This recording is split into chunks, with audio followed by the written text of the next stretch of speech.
One poisoned pot, 5 suspects. But who turned dinner into a deadly trap? Welcome to Marple Inquiry. I am your host Montague.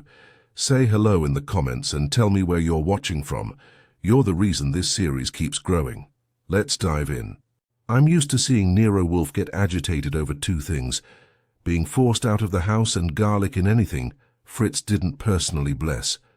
So when a man in a tailored brown suit stood in our front room insisting Fritz's goulash recipe had been stolen and worse, ruined with garlic, you'd think Wolfe would have had a conniption.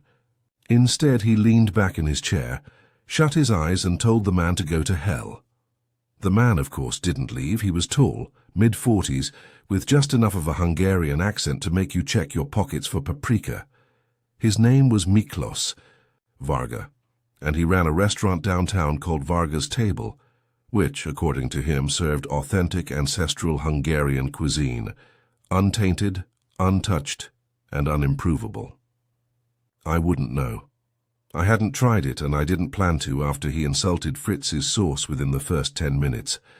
He'd come with a clipping from Gourmet Verdict, a glossy rag I flip through only when I'm trapped in a waiting room. The piece praised a new goulash recipe being served up at a competitor's bistro, Lajos & Co. uptown on East 68th. According to Varga, the recipe was his, or rather his late father's, handwritten on parchment and once tucked safely away, in a family heirloom cookbook.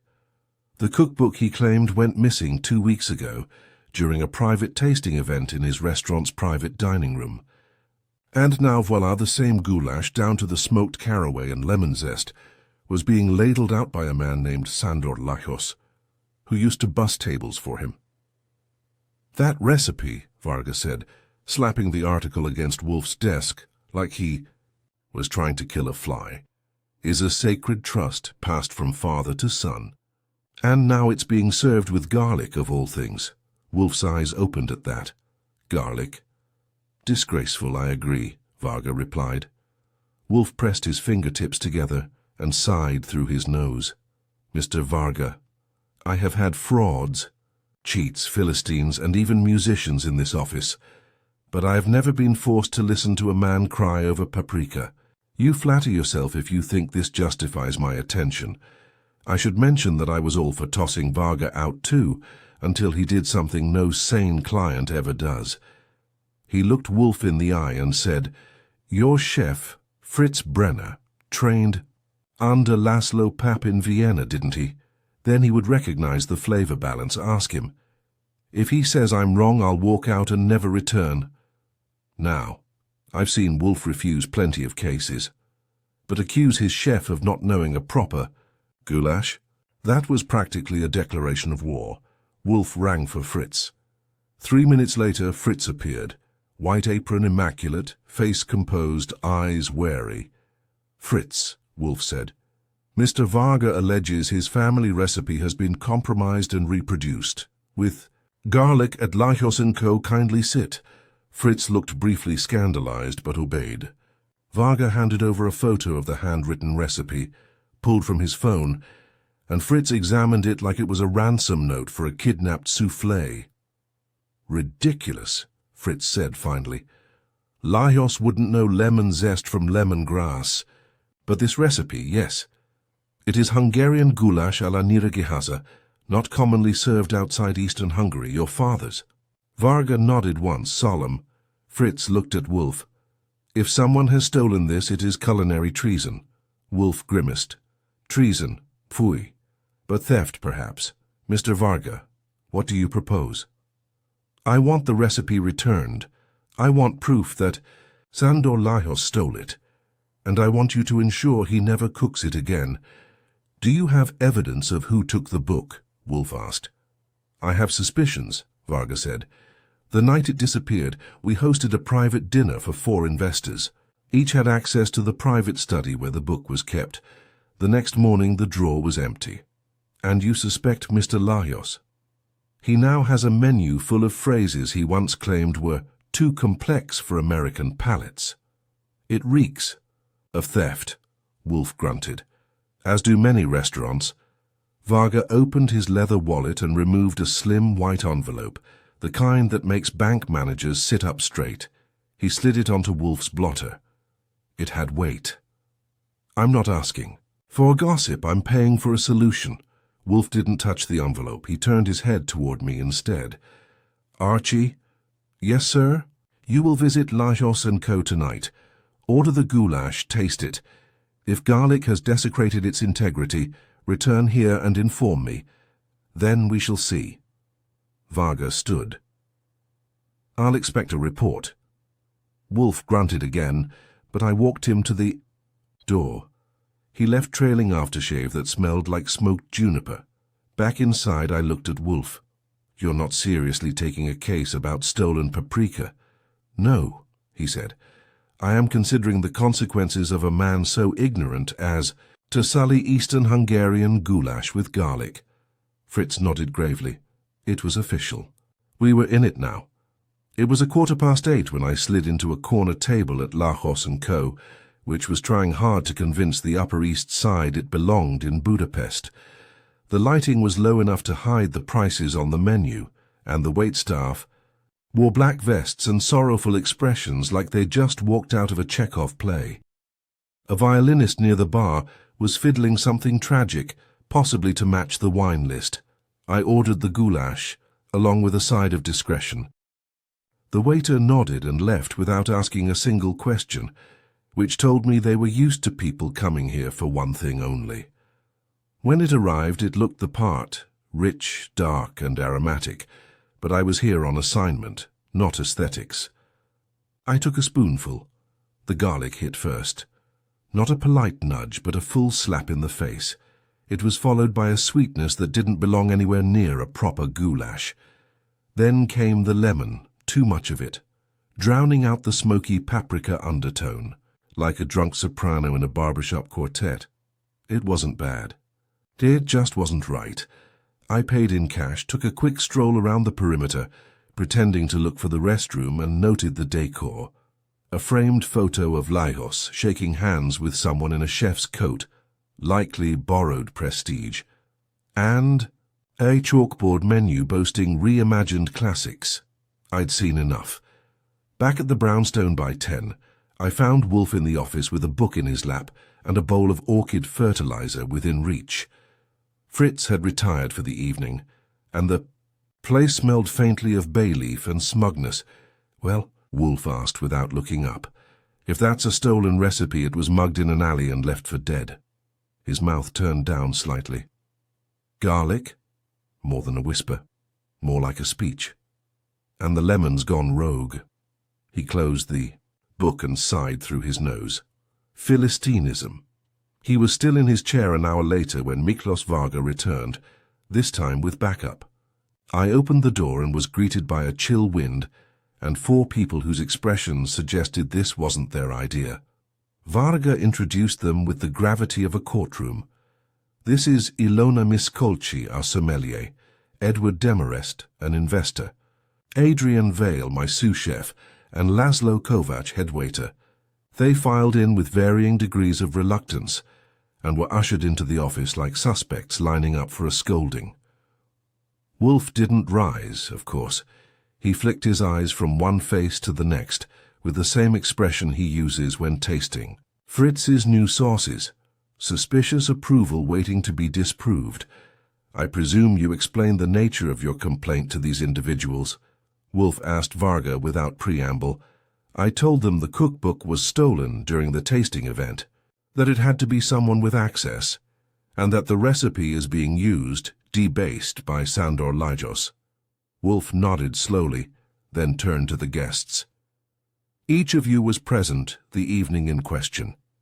They offered confirmations, Ilona with a nod, Demarest with a sniff, Adrian with a scowl, and Kovac with a shrug. Let's be clear, Wolfe continued. Mr. Varga asserts that a valuable heirloom containing a proprietary recipe was taken, and that only those in this room had opportunity.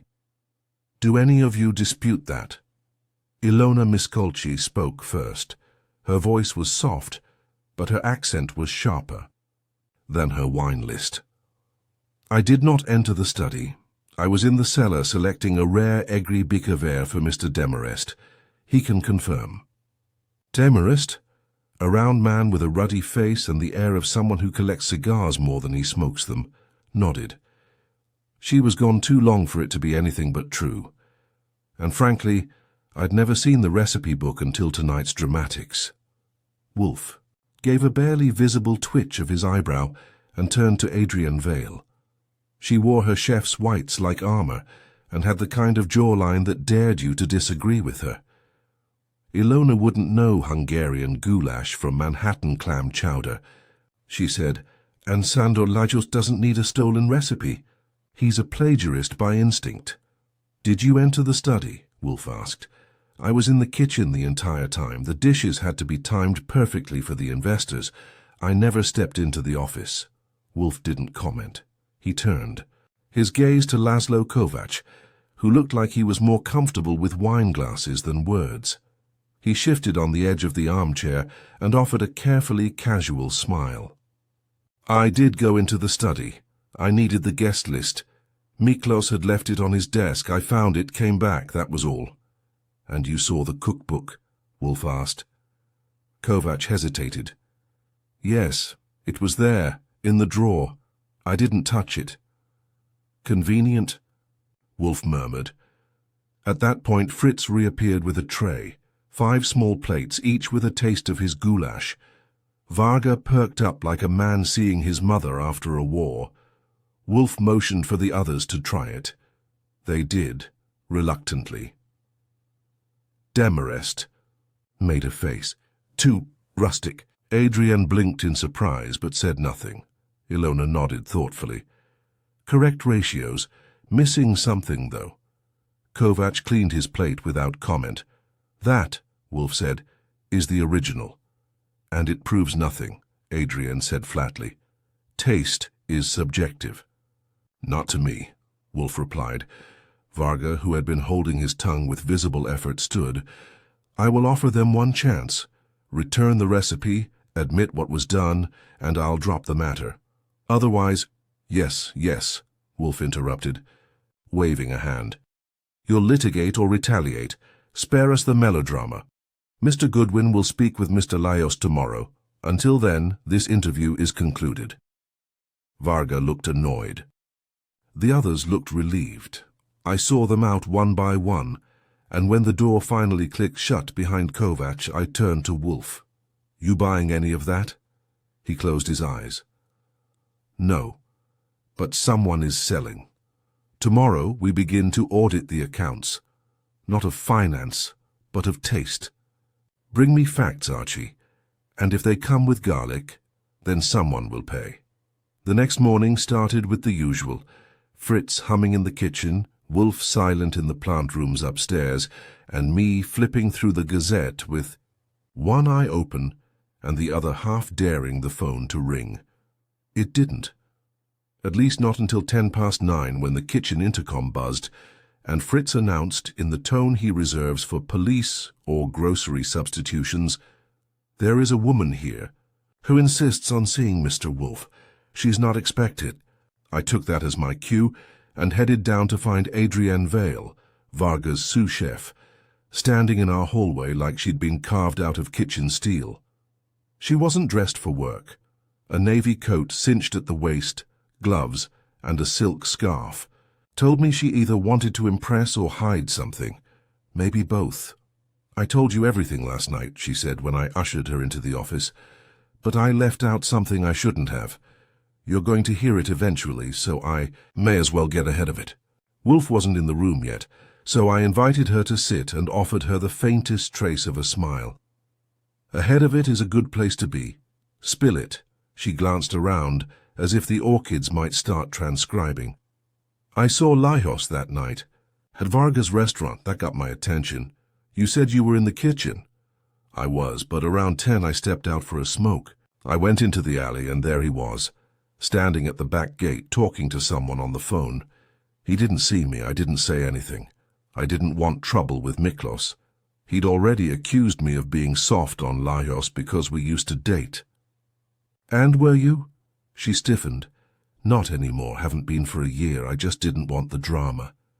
I asked a few more questions, how long she saw Lajos, whether he seemed agitated, whether she saw him enter the building, and then took her statement to Wolfe, who had by then descended into the office like a judge taking the bench. When I relayed the conversation, he grunted. She may be truthful, or she may be setting the stage. For what? For the moment when the pot boils over. I was halfway out the door on my way to Lajos & Co. when Wolfe called me back. Archie. Taste nothing. I gave him my most wounded look. Even if they bribe me with foie gras? You are not a critic, you are a provocateur, stir the stock. With that, I hit the street. Lajos & Co.'s was open but quiet.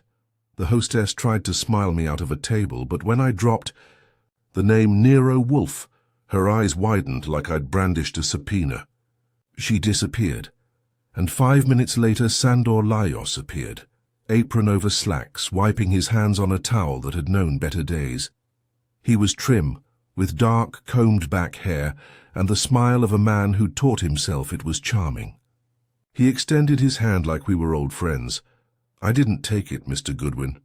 I wondered how long it would take. I try not to disappoint. Can we talk? He led me to a side table near the bar and motioned for coffee. His tone was breezy, but his eyes were alert. Let me guess. Miklos Varga thinks I stole his grandmother's stew and wants revenge. He says it was his father's, not his grandmother's, but you're close. He smirked. Miklos wouldn't.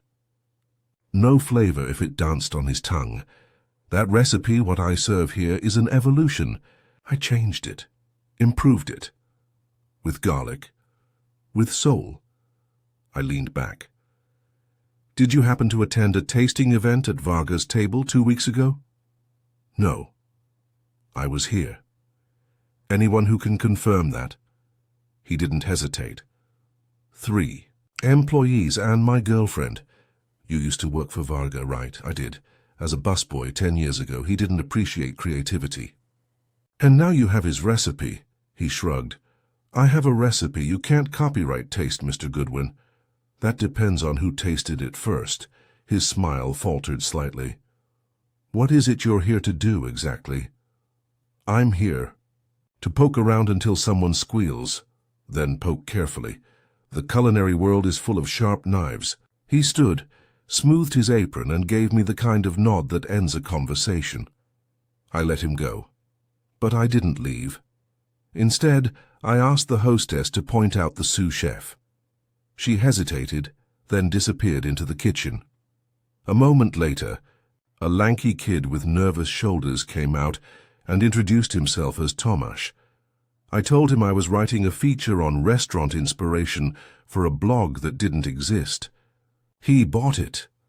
So where'd the recipe come from? I asked after a bit of small talk. He hesitated. Chef brought it in a couple weeks ago, said it was a tribute to his roots. Did he say who wrote it? No, just that he'd been working on it for a while. But he was very specific about the lemon zest and caraway, and the garlic. He said that was his own twist. That was enough. I thanked Tomasz, left him a 5, and headed back to the brownstone. Wolfe was in his chair with a copy of the Oxford Companion to Food balanced on one knee. He says he invented it, I told him, with lemon, caraway, and garlic. Wolfe snorted. He has the gall to ruin it and then the audacity to name it his own. Pfui. Adrian Vale claims she saw him at Varga's the night of the theft, but no one else has admitted he was. Then she has either condemned him or maneuvered herself, and Lajos claims he has an alibi, 3 staffers and a girlfriend. Of course, loyalty is more easily purchased in kitchens than courtrooms. We must unsettle the pot. How? Wolfe closed the book and steepled his fingers. We bring them all here. For another tasting? For an examination. Invite the same group from last night. And Mr. Lajos, at the same time. You think they'll come? They will if they're afraid not to. Tell them the goulash is about to boil over. I made the calls. Most grumbled. Lajos didn't answer, but I left a message that Wolfe was holding a private tasting in his office, and that missing it would be a mistake. By 6 that evening we had ourselves a powder keg. Wolfe was ready to light the match. It was 6:15 when the last of them arrived. Adrienne Vale was already seated, arms crossed, her coat draped over the back of the red chair like she meant to stay a while. Laszlo Kovac had taken the corner nearest the door, as if already plotting his escape. Ilona Miskolci arrived with the faint scent of orange bitters clinging to her scarf, and a look that suggested she'd rather be uncorking a Takagi than attending a showdown. Edward Demarest brought a sneer and a pocket square, but no attempt at civility. And then there was Sandor Lajos. He showed up last, of course, in a pinstriped overcoat and the confident gait of a man who thinks guilt is only for the poor. He greeted no one. Not Wolfe, not me. Just strolled in like this was his tasting room, and the rest of us were guests at the foot of his genius. Wolfe, already seated in his throne behind the desk, didn't rise, didn't even twitch. He let the room settle like soup cooling in a bowl. Silence reigned for a full 30 seconds before he spoke. "Thank you for coming. This will not take long." It was a promise and a warning. Wolfe's voice had that flat, deliberate cadence he reserved for the moments just before the trap was sprung. "Let us dispose of pretense. A recipe has been stolen, perhaps not legally, but intellectually and morally. It has been degraded, misrepresented, and marketed. That in itself is contemptible. But worse, it was stolen from under a host's roof by one of his guests or those in their employ. Varga wasn't present. Wolfe had insisted on keeping him out of the room, citing emotional volatility and a tendency toward interruption. I had agreed on the grounds that the last thing we needed was paprika-fueled theatrics. Wolfe turned his gaze toward Adrienne.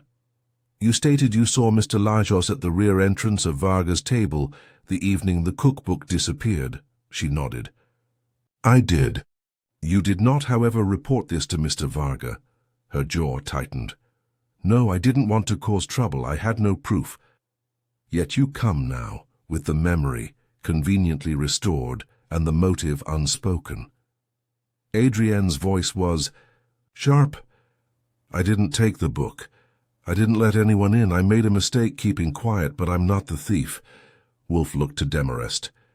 "You are an investor. You attended the event?" "Yes. I sampled the dishes, praised the wine, applauded the concept, and left." "That's what investors do. You were not in the study." "I don't study food, Mr. Wolfe. I pay for other people to obsess over it." Ilona gave him a dry glance, but said nothing. Wolfe moved on. "Mr. Kovac, you admitted you retrieved a guest list from the study." "I did," Kovac replied, his voice steady. "The book was in the drawer. I didn't touch it." "No one else?" Wolfe asked. "No other intrusions, distractions, or collaborations?" No answer. He turned to Lajos.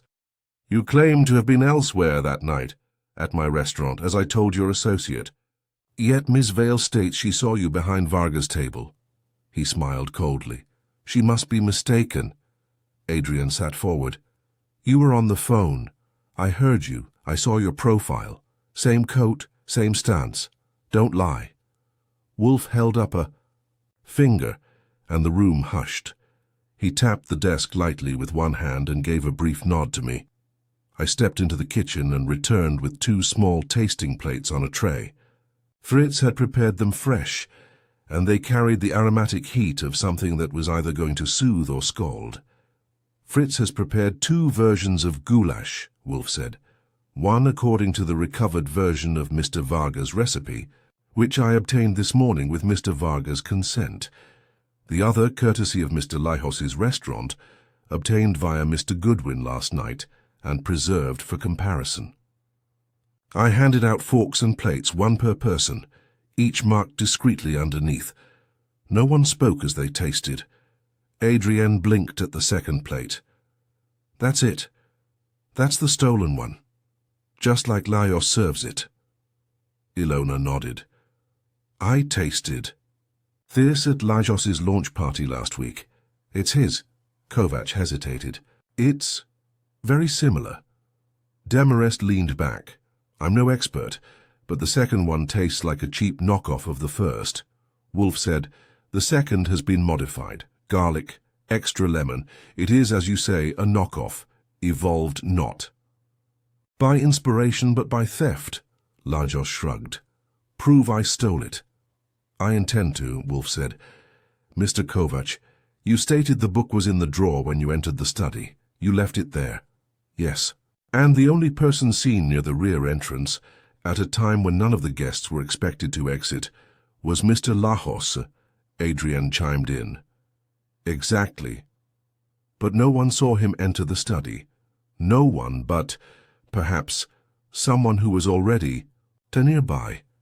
Perhaps someone who helped unlock the door. Wolfe turned to Kovac again. You said you retrieved the guest list. May I ask, who else had keys to that drawer? Kovac frowned. Only Mr. Varga, and I had a spare, for emergencies. Her key which you used, did you leave the drawer locked? Kovac hesitated. I don't remember. Wolfe nodded, as if he'd expected the answer. I believe you left it unlocked, not through malice, but carelessness. Mr. Lajos, having been tipped off or perhaps having coordinated with someone, used that opportunity. A brief quiet theft, one book slipped into a coat, and a week later, a new goulash on the menu uptown. Lajos laughed once, a dry, theatrical sound. That's conjecture, Wolfe said. Then allow me to remove conjecture, Mr. Goodwin. I produced a slim manila envelope. Inside was a copy of the handwritten recipe, not Varga's, Lajos's, or rather, what he had registered last week with a local culinary trademark office, a registration Mr. Panzer had unearthed.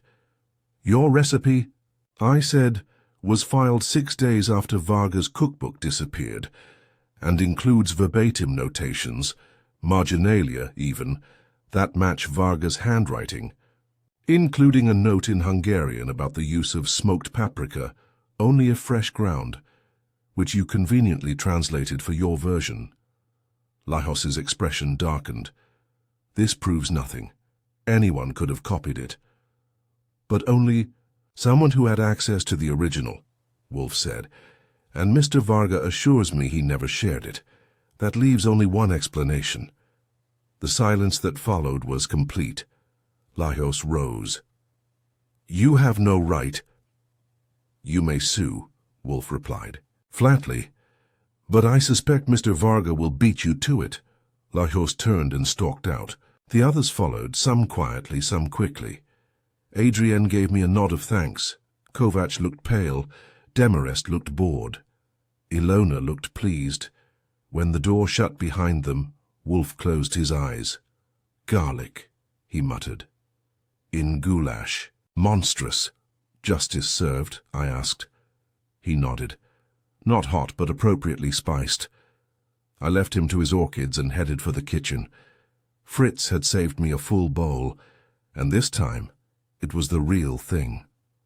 By the time breakfast rolled, around the next morning, things had settled into their usual rhythm. Fritz was whistling in the kitchen, something vaguely Viennese. Wolfe was upstairs communing with his orchids, and I was at the dining room table nursing a second cup of coffee and flipping through the early edition. The Gazette hadn't caught wind of our culinary caper yet, but give it a day. Journalists love a story with theft, betrayal, and paprika. I figured we'd close the case. The villain had been exposed, the recipe reclaimed, and Wolfe had made his customary pronouncement of moral outrage. That's how these things usually end. But that morning, the brownstone wasn't finished being disturbed. At 9:15, the phone rang. Fritz answered, as he always does before I can get to it, and called up to Wolfe, who responded with a grumble I interpreted as reluctant permission. 2 minutes later, I found myself opening the door to a visitor I didn't expect. Ilona Miskolci. She was dressed for business in a houndstooth coat and black gloves, with a burgundy folder clutched tightly under one arm. Her expression was composed, but there was a tension in her mouth that said she wasn't here to talk about wine. "I need 5 minutes with Mr. Wolfe," she said. "Alone." That last part made me raise an eyebrow, but I let her in. Wolfe was already seated in the office, his morning ritual abbreviated, perhaps because even he could sense there was a second course coming. Ilona didn't sit. She placed the folder on Wolfe's desk and spoke with deliberate calm. "I didn't tell you everything yesterday, not because I was hiding anything, but because I didn't think it was relevant. Now I believe it is." Wolfe didn't invite commentary. He simply nodded once and she opened the folder. Inside were 5 sheets of paper, photocopies of what looked like emails, menus, and one grainy image of handwriting. "This," she said, tapping one page, "is a scan of a note Varga wrote 2 months ago. It's in his personal notebook. He asked me to help with the new tasting menu. That's my handwriting below, with wine pairings." Wolfe leaned forward to examine the document. His lips formed a thin line. Ilona continued. "The marginalia. Those little notes in the recipe you showed Sandor Lajos last night, they weren't written by Miklos. They were mine." That got Wolfe's attention. He looked up sharply. "You are saying the notations were your own, added at Mr. Varga's request?" "Yes. I wrote them down as we tested variations. He asked me to document the changes in his recipe book, since he was too busy to do it himself. He dictated, I recorded. Why didn't you say so before?" "Because I thought it was insignificant. Until I realized that those notes, the ones you used to corner Lajos, could have come from anyone who saw my copy, not just from the stolen book." I had been listening quietly by the door, but now I stepped forward. "Are you saying Lajos didn't steal it?" "I'm saying it's possible the version he used came from something I had access to." Wolfe's eyes narrowed. "Are you claiming to have shared the recipe with him?" "No," she said quickly. "But someone might have copied it from my notes. I left the folder in the staff lounge for an hour the week before the tasting. Anyone could have seen it.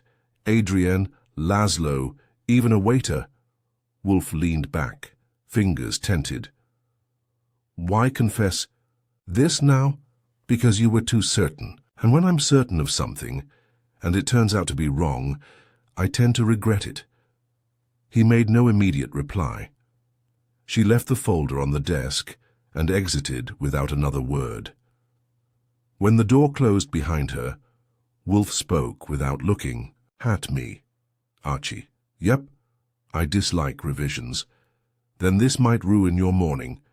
If she's telling the truth, Lajos might not have stolen the original recipe at all. He might have copied a derivative. Illegally, maybe not. Unethically, that's stickier." He grunted. "I want the truth, not stickiness." "Well, Ilona's story tracks. And the notations were in a different hand than the rest of the book. I didn't think much of it at the time." "Neither did I," Wolfe admitted grudgingly. "A lapse." I let that sink in a moment, then asked, "So what now? We call Lajos back and apologize?" "No," Wolfe said. "We summon Ms. Vale." That didn't take long. Adrienne arrived just before noon, having apparently swapped sleep for caffeine. Her hair was hastily pinned, and she looked like she'd spent the morning rethinking her life choices. Wolfe didn't waste time. "Ms. Vale, you stated with confidence that Mr. Lajos stole the recipe. Because he did. Yet the critical notations, the ones that uniquely match the dish as he serves it, were made not by Mr. Varga but by Ms. Miskolci in a separate notebook. One, she admits, was briefly left unattended in a shared lounge." Adrienne hesitated. So, Wolfe said, "we now entertain the possibility that the source of the duplication was not the stolen book, but a careless or deliberate leak of the notes." "I didn't take anything from Ilona's folder," Adrienne said flatly, "and I certainly didn't hand it to Lajos." "You once dated Mr. Lajos," Wolfe reminded her, "a year ago. You still speak?" "No, we don't." "Did?" You warn him that Varga was building a new tasting menu based on the goulash recipe? She froze. No. He raised an eyebrow. Fine. I might have mentioned we were testing something similar to the old family recipe, but I didn't say how it was changing. I didn't hand over a formula, and I didn't tell him when the tasting was happening. Wolfe nodded slowly. Then we are left with implication, proximity, and opportunity. No confession, no certainty. You had certainty last night, she snapped. Yes, he replied evenly, and now I do not. That was the end of the interview. After she left, Wolfe closed his eyes and said, "It is possible that Mr. Lajos obtained the revised recipe through sloppiness rather than larceny. Doesn't make him a saint, no. But it makes Mr. Varga's outrage slightly misplaced, and my conclusion premature." I asked, "Are you going to call Varga and tell him?" Wolfe opened his eyes. "You are." "Terrific. But first," he said, "find out where Laszlo Kovac was that afternoon."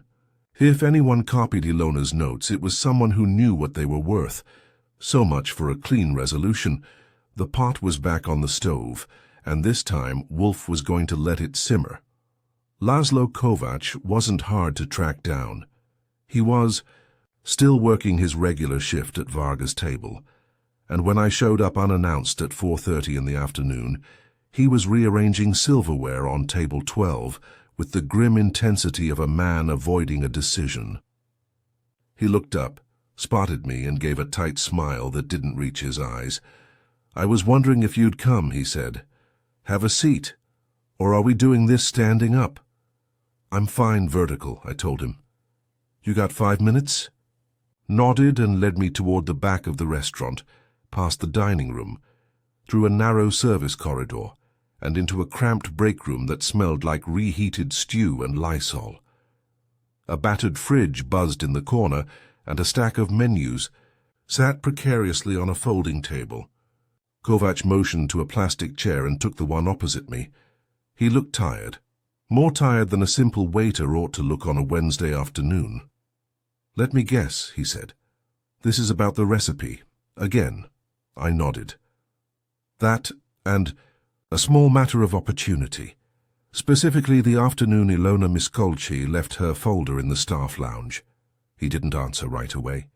Instead, he picked at the edge of the table with his thumb. "Ilona's notes," he said slowly. "She's protective of those, usually. But not that day. I didn't know she left them there," he said. "I saw the folder, but I didn't look inside." "Sure you didn't." He glanced up at me, irritation flaring in his eyes. "I didn't. I may not be some kind of kitchen saint, but I wouldn't betray Miklos like that. I've worked here for years, long enough to know what that recipe meant to him." "That's right," he said. "Which is why I wouldn't hand it off to a fraud like Lajos. Except you didn't like being left out of the new tasting menu, did you?" He looked away.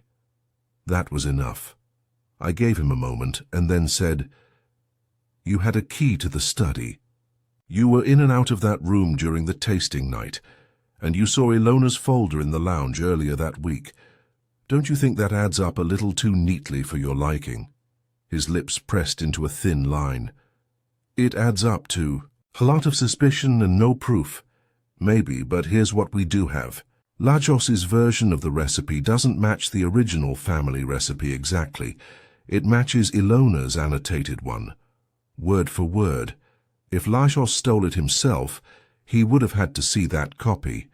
So the question is, who showed it to him? Kovac." Didn't blink. "Not me." "Did you know he was going to be near the restaurant that night?" That hit. I saw it land in the sudden stiffness of his neck. "Ilona said she saw him out back. You say you left the study unlocked. Adrian was in the kitchen the whole time. Demarest was more interested in wine than recipes. That leaves you." "You're building a case out of steam," he said. "Maybe. But Wolfe says steam is where most things start until they condense." He stood up. "Unless you have a warrant or a witness, I've got to get back to work." I let him go. Back at the brownstone, I gave Wolfe the update while Fritz set the table for dinner. He listened in silence, eyes closed, hands resting flat on the chair arms like a judge waiting for closing arguments. Laszlo Kovac had motive, I said. He wasn't happy being left out of the menu development. He had access to Ilona's notes and he knew Lajos. It wouldn't have taken much, just a copy, a quick handoff, a lie or two. No one would suspect the head waiter. But he denies. Of course. But he's sweating harder than the onions in Fritz's skillet. Wolfe opened his eyes and reached for the phone on his desk. Then let us reduce the steam to substance. Mr. Varga will come here now. I didn't argue. Varga arrived 40 minutes later, taut with barely restrained temper. His eyes were bloodshot, and his voice carried the hoarseness of someone who'd been arguing all afternoon. This had better be worth it, he snapped.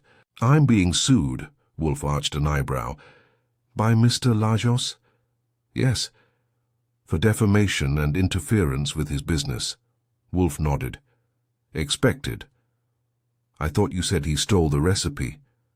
I said he used it, not that he stole it. We have reason to believe he obtained a derivative of the recipe from an intermediary. Varga stared. What? Wolfe explained, briefly, methodically, what Ilona had revealed and what Kovac had likely done. By the time he was finished, Varga looked like someone had spooned garlic into his morning espresso. I trusted him, he muttered. Laszlo's been with me for 5 years. And yet, Wolfe said, it is often the unobtrusive who observe. Most and are tempted worst. Varga sank into the red armchair. I can't prove it, not in court. No, Wolfe said. But you can confront him, not as a legal adversary, but as an employer. If he admits what he did, or even offers restitution, you may regain some dignity. The legal battle with Lajos, however, will require a different strategy. Varga looked up. What do you mean? I mean, Wolfe said, you should sue him, not for theft, but for misrepresentation. He registered your intellectual property and he served it with garlic. If that's not fraud, it's certainly culinary slander. Varga gave a dry, bitter laugh. You think a jury will care? I do not, Wolfe said, but I suspect the press might. That silenced the room. Even Varga looked thoughtful. He left not long after, armed with a new perspective and the name of Wolfe's preferred litigation attorney. As the door closed behind him, Wolfe turned to me and said, We are nearly done. Nearly. One element remains, which is confronting Mr. Kovac. You think he'll break? No, Wolfe said, but he will sweat, and the kitchen is the best place for that. That was Wolfe's way of saying he wanted one more gathering, one more performance where the truth might slip out in the open air. And this time he'd let the heat rise until the guilty started to boil. I made the calls. Tomorrow we'd set the table one last time, and if Wolfe had his way, someone would finally serve the truth. Straight, no garlic. It was Wolfe's idea to stage the final confrontation, not in the office but in the dining room. That in itself was unusual. The office was the arena, where suspects were lined up, dissected, and dismissed with forensic elegance. But Wolfe claimed, with that particular arch of his brow, that context mattered. And since this was a matter of food, taste, and betrayal, the setting ought to match the crime. At 6 o'clock sharp, the dining room was ready. Fritz had outdone himself, not with goulash, but with a quiet, perfectly executed Hungarian dinner that included chilled cherry soup, cabbage rolls, and walnut torte. He'd insisted on authenticity, though he pointedly omitted garlic from every dish, a choice Wolfe approved with a grim nod. The guests arrived as summoned. Adrian Vale first, in a dark blouse and cool composure. Ilona Miskolci, elegant and unreadable as ever. Edward Demarest came in with the weary scowl of someone expecting yet another inconvenience. Laszlo Kovac arrived last, looking wary but outwardly calm, his tie askew and his smile overpracticed. They found Wolfe already seated at the head of the table, with me to his right. He didn't speak at first. He let Fritz pour wine, serve the soup, and retreat in silence. Only once the first course had been tasted, delicately with that ritualistic quiet that hangs over a tense dinner, did Wolfe speak. "I have asked you here," he said, "because I dislike lingering ambiguity, and because one of you is still concealing something." Adrienne put down her spoon. "We've been over all this, haven't we?" "No," Wolfe said flatly. "We have heard conflicting truths and partial confessions, but not candor."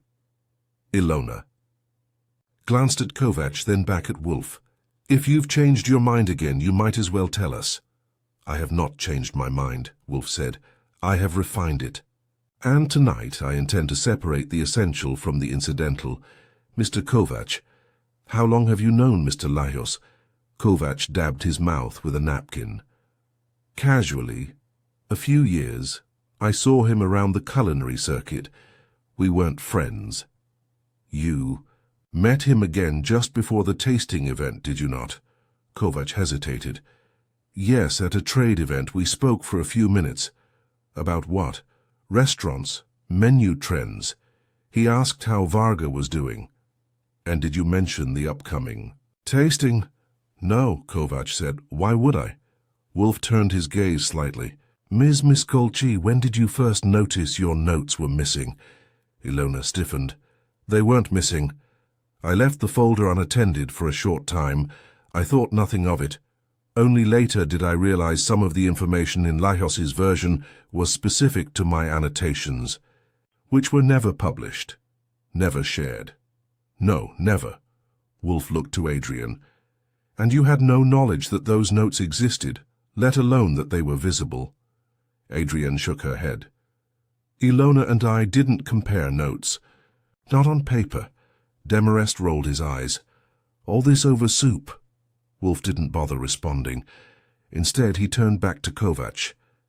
"You were in the lounge that day, weren't you? The day Ilona left her folder unattended?" Kovac shifted in his seat. "I passed through."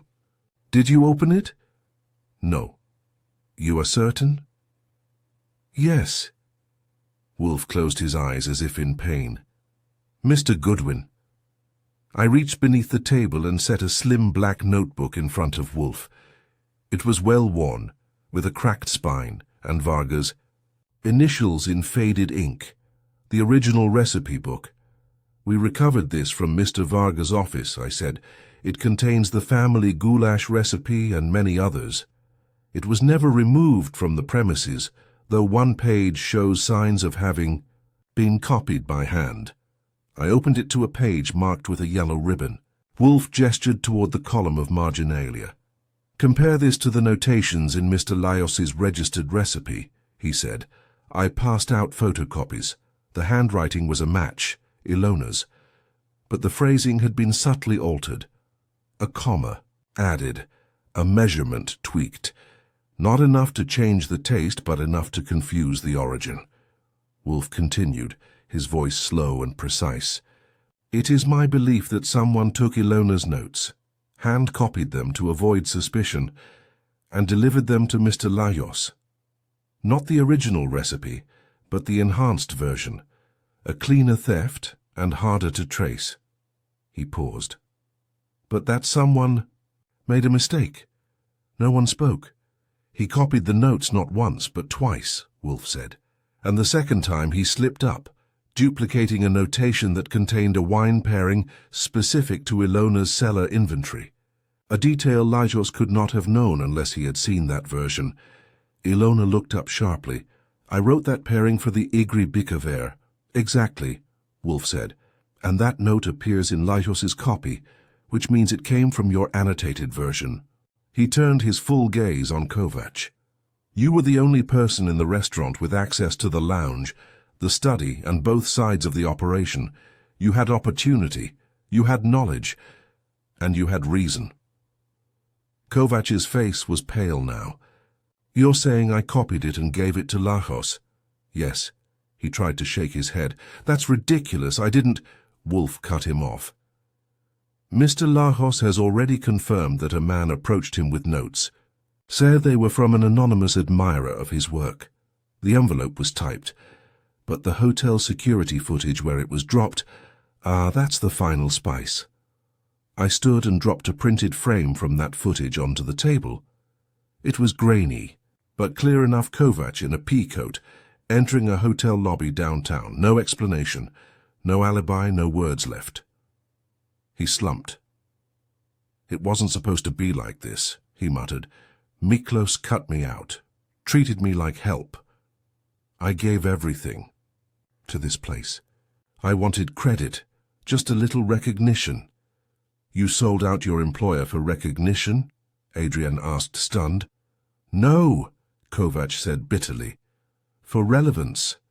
Wolfe's voice was like granite. "You betrayed trust, corrupted art, and insulted taste for relevance." He stood, a rare event. "Leave, all of you. Mr. Goodwin will see you out." They filed out silently. Kovac last, his footsteps the slowest. Wolfe returned to his chair. When I came back from locking the door, he was already reaching for the bell to summon Fritz. "Stew is best on the second day," he said. "Meaning? Let fools fumble with first impressions. The essence lies in what lingers." And with that, he picked up his napkin and waited for dinner. The morning after Kovac's quiet collapse, the brownstone was as still as a monastery, and just as pious, at least in Wolfe's eyes. The orchids upstairs got their customary attendance.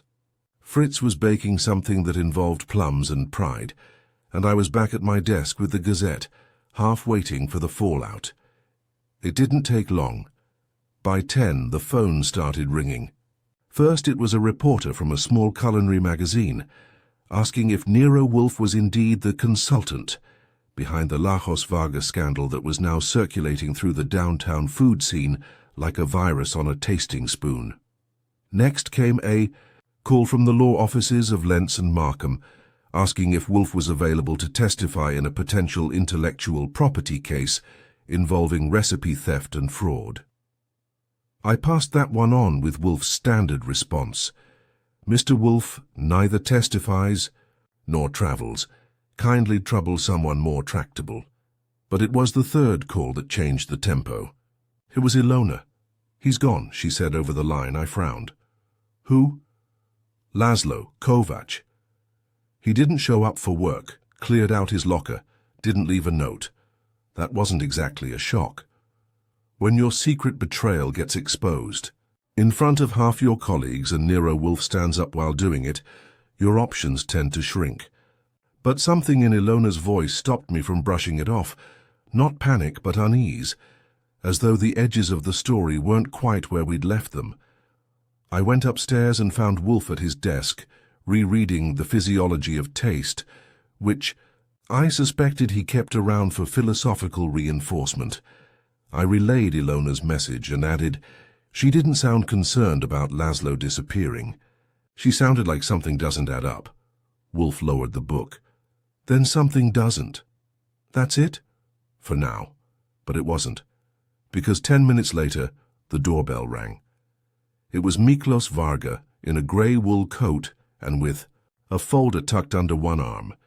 His face was grim, like a man who'd finally gotten what he asked for and now had to live with it. "I need to speak with Mr. Wolfe," he told me. I showed him in. He declined Fritz's offer of coffee, declined my offer of a seat, and launched into it the second he saw Wolfe. "It's not over," he said. Wolfe lifted a brow. "The matter of the recipe theft is settled." "Not for me. Lajos has pulled the goulash from his menu, but he's retaliating." "In what way?"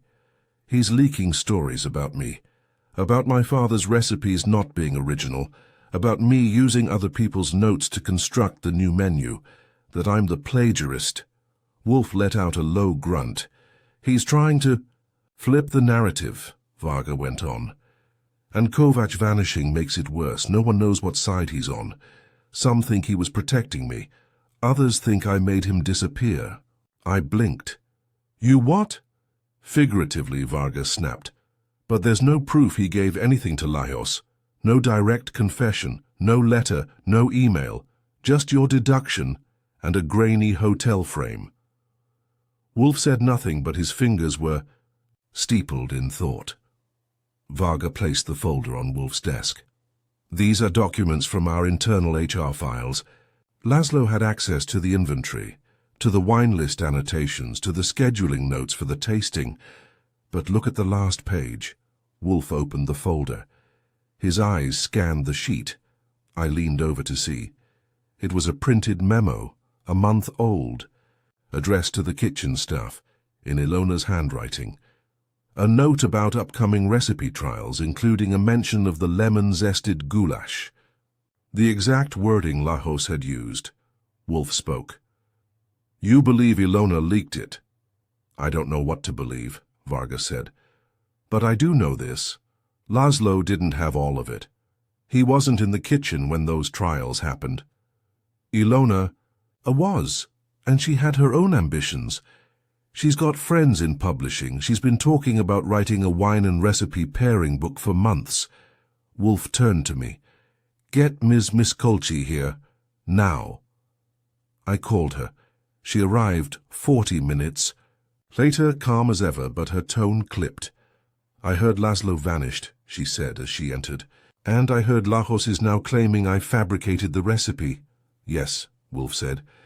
And Mr. Varga believes you may have had reason to let Mr. Lajos see those notes. Her eyebrows lifted. Miklos, you really think I'd do that to you? Varga didn't answer. Wolfe tapped the memo. This note of yours about the lemon zest was never in the family cookbook. Yet it appears in both your memo and in Lajos's registered recipe. That is problematic. Ilona took a breath. I shared that memo with Adrienne.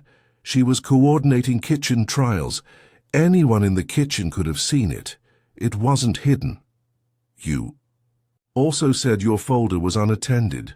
For 1 hour. Plenty of time, Wolfe murmured. Ilona looked at Wolfe. You still think Kovac is the culprit? I believe he copied the notes, Wolfe said, but now I wonder if someone placed them where he could. You think I planted them? You were careful, Wolfe said. Too careful. You came to me with a correction that weakened Varga's position but also confused the narrative. You brought your own copies, your own timeline, and now with Lajos on the defensive, the person whose name is least tarnished, yours, is the only one with a path to gain. A book deal, perhaps. A rise in reputation. If Lajos and Varga cancel each other out, who remains? Ilona didn't flinch. You think I orchestrated this entire farce? I think, Wolfe said, that you placed your notes where Kovac would find them, knowing he had a chip on his shoulder. You knew he wouldn't resist the chance to deliver them to Lajos, whether out of spite or pride. And when it unraveled, you positioned yourself as the voice of reason, neutral, professional, unimpeachable. But your fingerprints are everywhere. Just not on the spoon. Ilona stood. You can't prove any of that. No, Wolfe said, but the culinary community will judge your integrity the way it judges your pairings, by subtle notes, and your wine, madam, has a bitter finish. She left in silence. Varga looked stunned. I asked Wolfe, you believe all that? Yes, but it won't stick. No, Wolfe said. It will swirl, and eventually settle. That night, dinner was mushroom risotto with shaved truffle. No goulash, no garlic, no guests, just Fritz, a bottle of red, and Wolfe, raising a glass and murmuring, to seasoning, and the fools who don't understand it. And me with the last word. Next time let's take a case that doesn't involve soup. He didn't smile, but he didn't argue either. The next morning began, as all proper mornings at the brownstone should, with Fritz's cinnamon rolls and silence.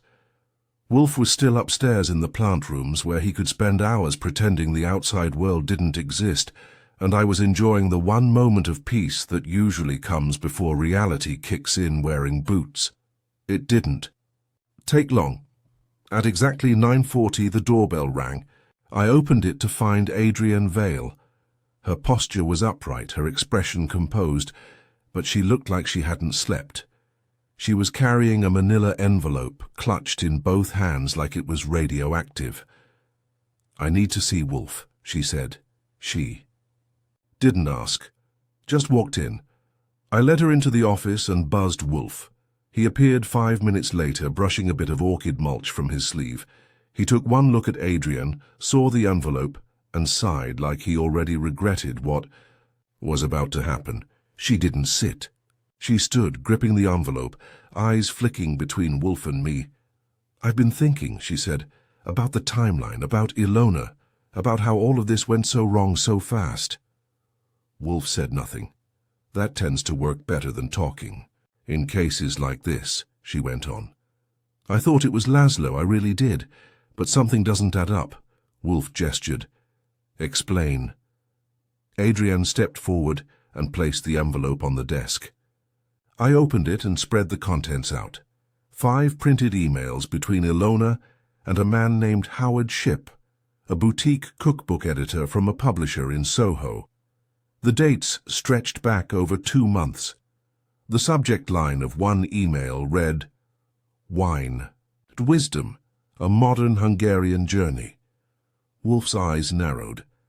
"Ilona had a contract offer," Adrian said, "for a book based on pairing traditional Hungarian recipes with regional wines. She told me about it a month ago, then swore me to silence." "And you kept silent," Wolfe said, "until now." "Why now?" "Because the deal hinged on exclusivity, original content, and Ilona didn't have enough. That's why she wanted access to Miklos's recipe notes. She told me Lajos wouldn't last. He'd eventually burn out or flame out, and when he did, she'd pitch her book as the authoritative voice. And she needed the goulash recipe," I said. "She needed his goulash recipe, with the marginalia, with the revised touches, the lemon zest, the wine notes." Wolfe steepled his fingers. "And how did she get them?"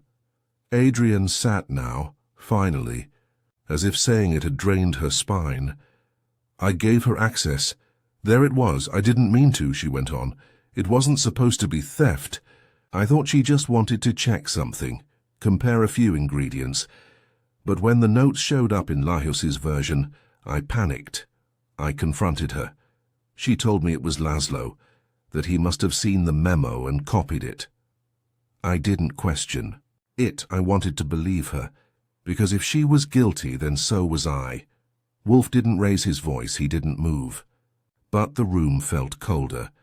"You allowed her to manipulate a chain of events that destroyed one man's business, shattered another's reputation, and implicated an innocent intermediary."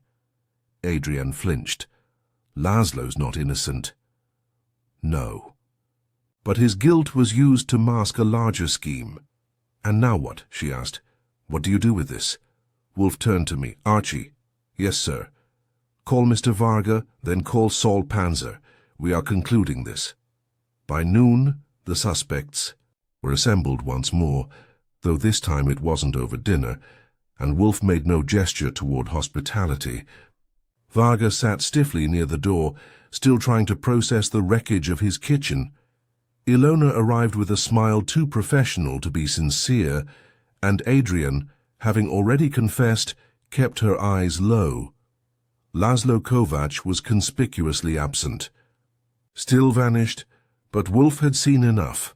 "This," Wolfe began, "is not a court, but it is a forum for truth, and today we dispense with ambiguity." He turned to Ilona.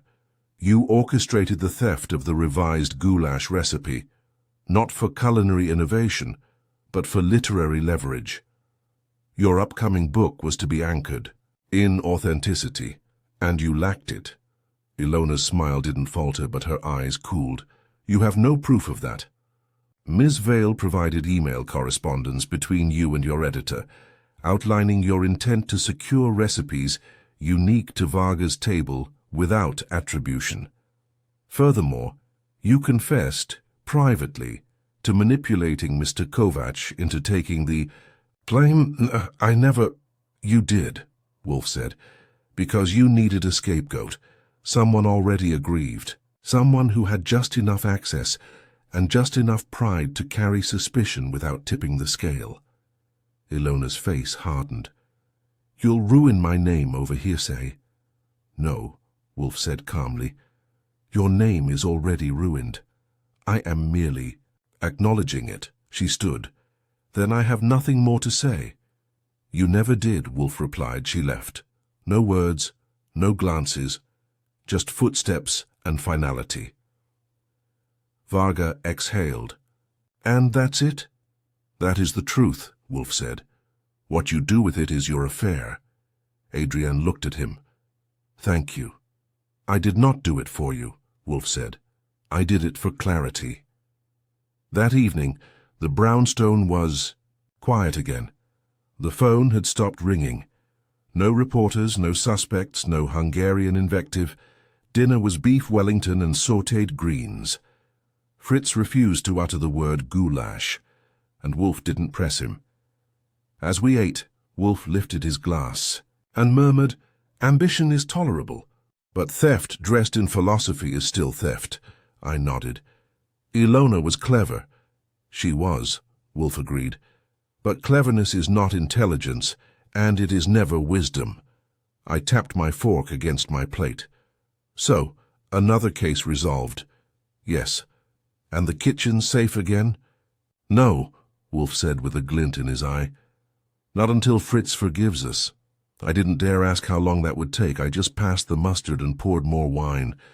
By the time Section 10 rolled around, figuratively speaking, the case of the goulash gambit had left a faint but lingering aroma around the brownstone, like a dish that had cooled but not quite lost its bite. The phones had stopped. The reporters had moved on to more scandalous fare, an exposé on counterfeit saffron in Brooklyn, if you can believe it, and the silence had returned to its rightful place alongside Wolfe's orchids and Fritz's stews. But if there's one thing I've learned from working with Nero Wolfe, it's that resolution doesn't mean conclusion. People like Wolfe, men who trade in clarity and precision, don't rest easy until the last utensil is returned to its drawer and the last question wiped clean off the table. So when Wolfe summoned me into the office after lunch that Friday, I knew it wasn't to reminisce. "Sit," he said, gesturing toward the red chair. I did, notebook in hand. He laced his fingers together and regarded me with the calm solemnity of a man preparing to debate God over the taxonomy of herbs. "There remains," he said, "one unresolved matter. Besides why anyone would put lemon zest in a stew." He ignored that. "Mr. Kovac," I nodded. "Still vanished. His apartment's empty. No trace at any of his usual haunts. Saul's made 3 passes through the outer boroughs. Nada." Wolfe grimaced. "He is not clever enough to evade Saul Panzer without assistance. That suggests deliberate concealment or coercion. You think someone's hiding him? Possibly. Or he is hiding himself, awaiting the outcome of events. But I find the timing suspect. He fled not when confronted, but just after Ms. Miskolci began receiving scrutiny." "You think he was scared of her?" "No," Wolfe said. "I think he was working with her. That was new. He rose, a rare act, mind you, and walked to the globe near the bookshelves, not to consult it, but to rest his hand upon it as he spoke. She needed access to those notes. She needed someone inside, someone who could make the theft appear accidental, someone expendable. Mr. Kovac fit perfectly. He felt overlooked, undervalued, easily flattered. She told him she needed help correcting Miklos's version of the recipe, that the notes were hers, really, that Miklos was co-opting her creativity, and Kovac, full of misplaced loyalty and ambition, delivered. And when the story cracked, she offered him a way out, a temporary disappearance, perhaps with a financial incentive, a clean break before the curtain fell. I stood, pacing slowly toward the desk. If that's true, we can't prove it. He's gone, she's burned. Adrienne's salvaging what's left, and Miklos is thinking about retiring. "Yes," Wolfe said, which means justice, as always, is incomplete. I studied him a second. You hate that, don't you? He didn't answer. He didn't need to. Instead, he sat, adjusted the angle of the inkwell on his desk, and said, "We are not agents of the law, Archie. We are custodians of order. The distinction is important. It allows us to act when laws are too slow or too crude. You mean we stir the pot just enough to bring the scum to the top? If you prefer culinary metaphors, yes." There was a knock at the door. It was Fritz. "Excuse me, Mr. Wolfe," he said, with that stiff formality he adopts when irritated. "But there is a man downstairs. He refuses to give his name. Says he worked at Varga's table. That he needs to speak with you privately." Wolfe's eyes narrowed. "Describe him." Fritz thought a moment. Medium height, pale, nervous. He looks like a waiter who has nothing left to wait for. "Kovac," I said. Wolfe nodded once. "Bring him." Fritz left, and moments later, Laszlo Kovac stepped into the room like a ghost entering its own. Eulogy. He looked terrible. His coat was wrinkled, his hair damp from sweat, his eyes ringed with something that had seen no sleep and no peace. Wolfe gestured. "Sit." Kovac sat. He said nothing. Neither did Wolfe. I broke the silence. "You've been gone a week. Care to explain?" He looked at me, then Wolfe. "I went to stay with my cousin in Yonkers. I didn't know what else to do. Ilona told me I'd just be a footnote, that it would blow over, that if I vanished for a while, no one would care." Wolfe said, "But they did. I saw the papers," Kovac went on. "I saw how it looked, and I realized I'd let her convince me it wasn't theft, that I was helping her set the record straight. But it was theft, and worse." He swallowed. "She made me feel like I mattered, that I was more than just a guy who folds napkins and pours water, and maybe I wanted to believe her because I was tired of being invisible. But I didn't think she'd use it to start a war." Wolfe asked, "Do you possess any evidence of her intentions?" Kovac reached into his coat and pulled out a folded note. He handed it to me. I read it, then passed it to Wolfe. It was a handwritten thank you from Ilona. One line stood out. "Once this breaks, I'll owe you everything. You'll see. This is how we rise, by helping each other leave the shadows." Wolfe read it twice, then placed it on the desk with care. "Mr. Kovac, what do you wish to do?" Kovac's voice was flat. "Make it right, that's all. Then deliver that note to Mr. Varga's attorney," Wolfe said, "and vanish no more." Kovac nodded and stood. He looked smaller than I remembered. When he was gone, I turned to Wolfe. "Well, that's one more spoon in the sink," Wolfe said. "Better to wash it now than let it rust. Still, it's a mess." "Of course," he said. "Goulash. Often is." He reached for the bell to summon Fritz. "Now bring me something worthy of the name dinner," I grinned. "No lemon zest?" His eyes flashed. "Archie. Got it." And with that, the goulash gambit came to a final simmer. Wolfe returned to his chair. I returned to my notes. And the brownstone, sanctified, battered, but intact, returned to its natural state, orderly, fragrant, and mildly annoyed. It was Sunday, late afternoon, and the brownstone had finally returned to its natural state, immaculate, silent, and radiating the kind of smug order Wolfe preferred to keep between his orchids and his ego. The orchids were in bloom. Fritz was preparing squab, with truffle glaze, and Wolfe hadn't budged from his chair in 3 hours. Not that I blamed him. After 2 weeks of culinary chaos, ego-driven sabotage, and more paprika than I ever want to spell again, he'd earned his inertia. Kovac's letter had gone to Varga's attorney, who confirmed it sealed the defamation countersuit against Lajos. Ilona Miskolci, whose name had once graced wine columns and guest lists, had vanished from the restaurant circuit like a soufflé exposed to cold air. Adrienne stayed on at Varga's table, quiet but capable, working with Varga on restoring the menu's credibility and salvaging what remained of its soul. She'd turned down the cookbook offer she'd once coveted. Apparently, she'd had her fill of recipes for ambition, and Miklos Varga himself. Last I heard, he was giving interviews to the Times, proclaiming that tradition was sacred, taste was trust, and that Nero Wolfe had restored culinary justice. Wolfe had grunted when he read that, and I quote, "Justice is not restored by adjectives." Which brings us back to Sunday.